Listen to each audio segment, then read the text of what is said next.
నేను అసిస్టెంట్ డైరెక్టర్గా ఉన్నప్పుడు నా జీతం 4,000. నాకు ఇంకా గుర్తుంది. మొదటి జీతం అందుకున్నప్పుడు నేను పొందిన అనుభూతి మాటల్లో చెప్పలేను.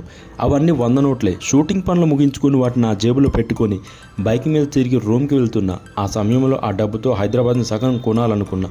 ఆ భావన అంత గొప్పగా అనిపించింది. ఇప్పుడు ఎంత సంపాదిస్తున్నప్పటికీ నా మొదటి జీతం అందుకున్నప్పుడు పొందిన ఆనందాన్ని పొందలేకపోతున్నా అని చెప్పుకొచ్చారు హీరో నాని. తన స్నేహితులతో కలిసి సరదాగా గడిపేందుకు వీకెండ్ కోసం చాలా ఆసక్తిగా ఎదురు చూసేవాడిని గుర్తు చేసుకున్నారు. హాయ్ నాన్నతో నాని ఫ్యామిలీ మ్యాన్గా ప్రేక్షకుల్ని చాలా అలరించారు.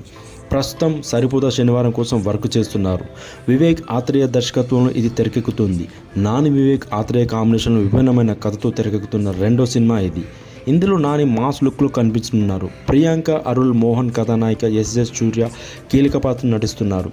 ఇది చిత్రీకరణ దశలో ఉంది. ఈ సినిమా పూర్తయిన తర్వాత నాని దసరా ఫేమ్ శ్రీకాంత్ ఓదెల కాంబోలో ఓ ప్రాజెక్టులో పట్టాలెక్కనుంది. మరి